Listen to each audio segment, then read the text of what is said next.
দক্ষিণ চব্বিশ পরগনার ভাঙড়ের বিধায়ক নওশাদ সিদ্দিকী ফুরফুরা শরীফে নিজের ভোট দিলেন। আজ ভোট অনুষ্ঠিত হচ্ছে।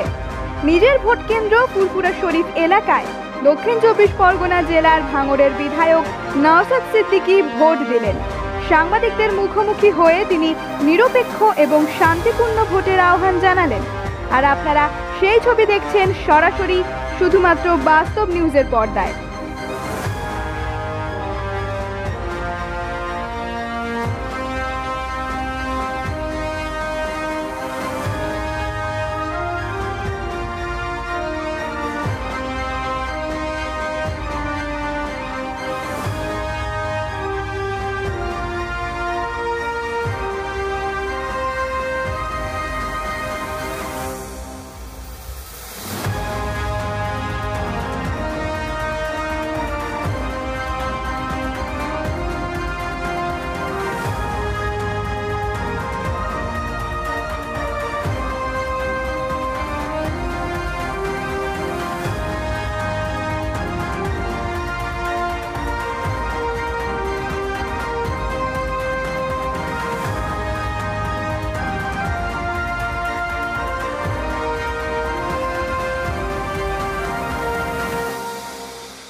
কি বার্তা দেবেন?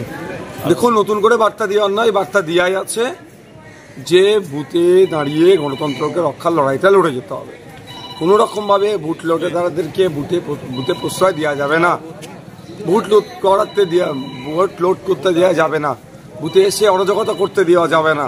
মানুষ তার মতামতটা প্রদান করবে, এর ব্যবস্থাটাও যেমন ইসিআই করবে, তার সাথে সাথে সজাগ ভূমিকা পালন করবে আইসি। এখন আমি চাইব সারাদিন শান্তিপূর্ণ নির্বাচন হোক, মানুষ তার মতামতের জায়গা স্বাধীনভাবে দিক। মানুষ যাকে চাইবে, সংখ্যাগরিষ্ঠ মানুষ যাকে চাইবে সে পার্লামেন্টে যাবে, কিন্তু ভোট নিয়ে হানাহানি হবে না আশা করব। নির্বাচন কমিশন সেটা ইনশিওর করবে প্রতিটা মানুষ যাতে সুষ্ঠুভাবে ভোট দিতে পারে। আমি আসলাম, সুষ্ঠুভাবে ভোট দিলাম, আমার ভোট অবশ্যই খামচিহ্নের পক্ষে গিয়েছে। আপনার কি মনে হচ্ছে যে আইএসএফ একটা বলছে জোট না হয়ে একটা দুর্বল জায়গায় পৌঁছে গেছে, আইএসএফ এর সেই শক্তি নাকি নেই? আপনি কি সারা রাজ্যে মানুষ বিকল্পের ভাবনাতে এগিয়ে আসছে, আইএসএফ এর পাশে ছুটে আসছে। যেখানেই যাচ্ছি আমরা সেখানকার মানুষ স্বতঃস্ফূর্তভাবে আইএসএফ এর ছায়াতলে আসছে। আইএসএফ তার লক্ষ্য উদ্দেশ্য নিয়ে সঠিকভাবে এগিয়ে যাচ্ছে।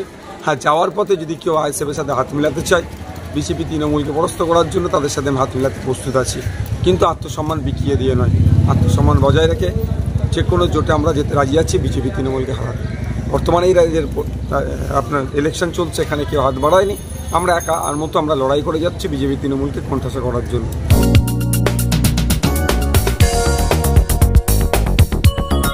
আপনারা দেখছেন বাস্তব নিউজ, কাল্পনিক নয় বাস্তব। প্রত্যেক দিনের খবরের আপডেট পেতে আমাদের চ্যানেলটি সাবস্ক্রাইব করুন ও বেল আইকনে ক্লিক করুন।